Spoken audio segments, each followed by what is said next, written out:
Hello, sixth grade. Today we're going to continue on with the atmosphere.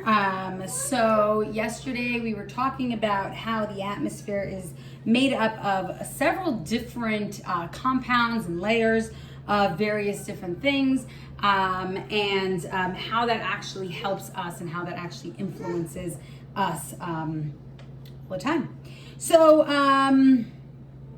So today we're going to talk about the actual atmosphere itself, the different layers of it, and we're going to break down what is in each layer. So the atmosphere is made up of 4 layers. So one is called the troposphere. Then 2 is the stratosphere.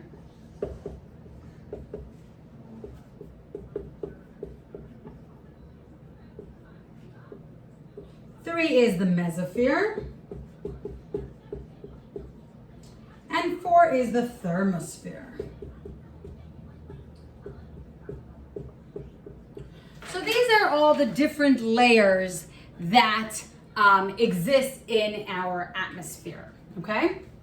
And today we're going to be talking, probably we'll get to the troposphere and the stratosphere, these 2, and then next week we will finish up with these 2. So let's go with the troposphere. So the troposphere is the layer where we live, okay? So this is the layer where we live. And it's about 12 kilometers, which we said is approximately 8 miles, which is, I mean, if you think about it, that seems really small, right? If you consider it, you think about it, it's not that much. But yeah, so it's about 8 miles high, okay? And this is water vapor is restricted primarily to this layer. So where we have water vapor, clouds, rain, all that happens pretty much at this layer over here. And then, so basically when we, where we when we talk about water vapor, that's basically H2O. So water vapor is H2O, but it's not in liquid form, it's in a gas form. That's why it's called a vapor, right? So if I were to boil water, you see that steam on top of the pot, that's a vapor. That's called water vapor. It's still H2O. It's still made up of the same particles, the hydrogens and the oxygen. However, it's not going to be in a liquid form. It's going to be in a gas form. And that's how the water vapor is. Now, once it gets to a certain level, right, we know that the temperature and the pressure is going to change at different portions of our atmosphere. And then it could change into liquid or a solid, and then it will come down back to us, right? And that's a conversation for a whole nother lesson. But and we will get to that when we discuss the water cycle. But as far as the layer, the water vapor itself, right? We know that there's lots of water in the atmosphere. That's going to be primarily restricted to this layer over here, the troposphere, okay? Now, as it's, okay, so let's erase this for a second.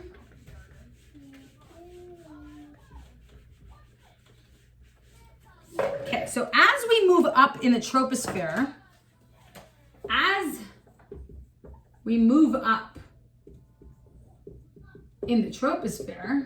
in this layer, temperature and pressure decreases.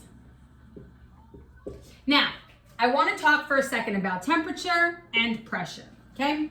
So what exactly is temperature? Temperature, and we know that this is measured by how hot something is or how cold something is, right? And so we know that, so this will be hot versus cold. And what that means when we talk about hot versus cold, this means that it's really the measurement of how fast particles are moving.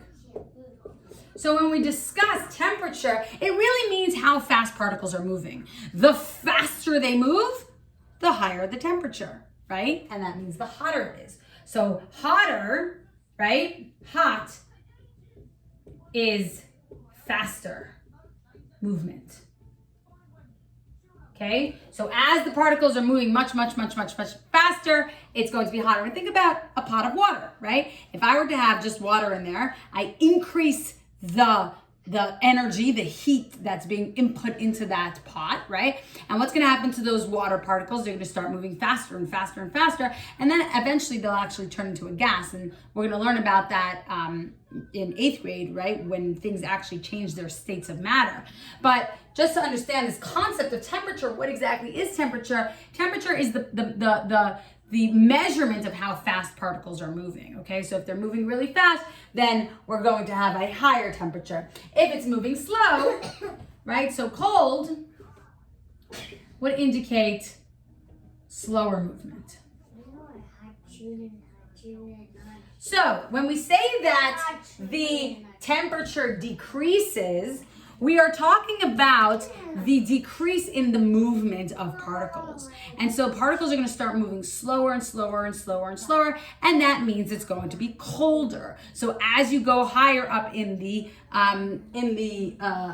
troposphere, it's going to be colder because particles are moving much slower, okay? And so for that reason, that's why as you move up, it's going to be a decrease in temperature, okay? And that's very important to understand. When we talk about temperature, we just think hot and cold. Well, what exactly does that mean? Well, now we know what that means. Let's talk a little bit about pressure. What is pressure? Well, pressure it's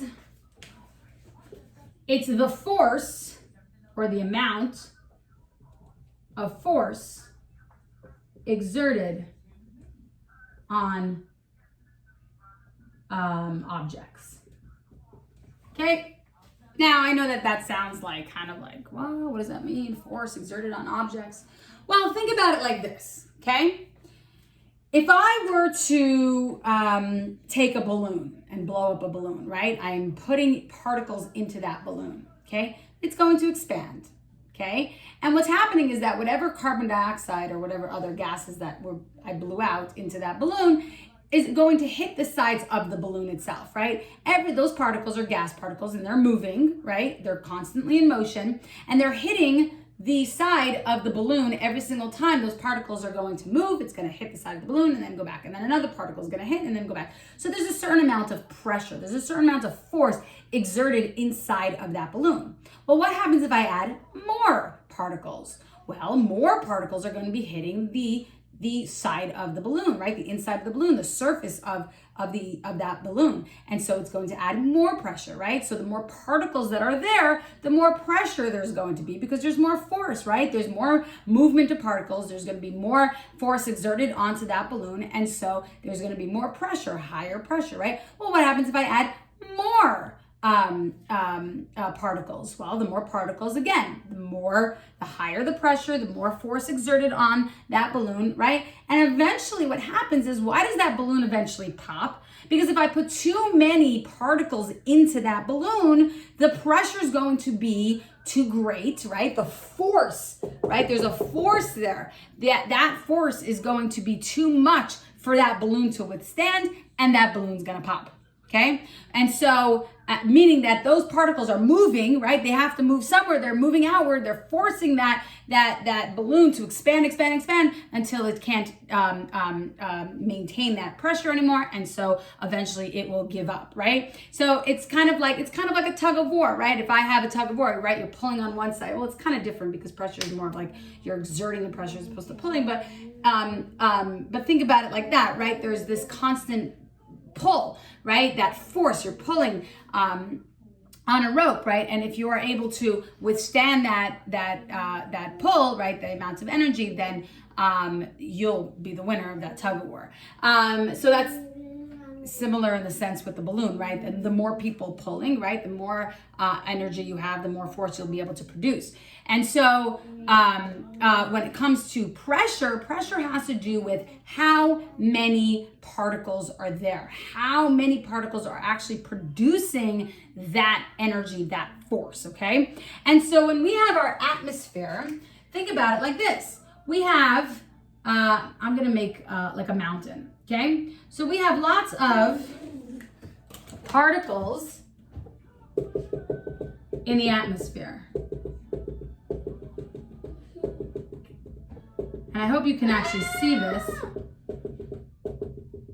So I have this mountain, and the mountain, there's gonna be a valley, you know, valley next to the mountain where the earth is going to go inward, right? And the mountain's going to go upward.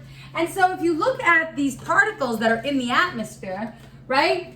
You have, if you count the particles, 1, 2, 3, 4, 5, 6, 7, 8, 9, right? 1, 2, 3, 4, 5, 6, 7, 8, 9. All these, right, to the valley, there's a lot more particles. And if we have more particles, we're going to have more pressure because this particle is going to be on top of this, and this is going to be on top of this, and this is going to be on top of this, right? There's going to be this atmospheric pressure that exists over here. But let's go all the way on top of this mountain.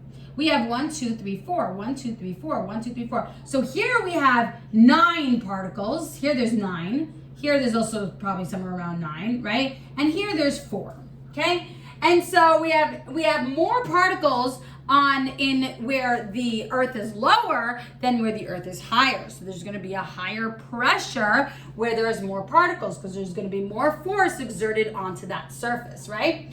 Well, when we talk about the atmosphere, right, when we move up in the atmosphere, the pressure is going to decrease. Why? Because as you're moving higher and higher and higher, you're going to have less and less particles. Okay, and if you're going to have less particles, you're going to have less pressure. Just like in a balloon, the less particles you have in there, the less pressure you'll have in that balloon.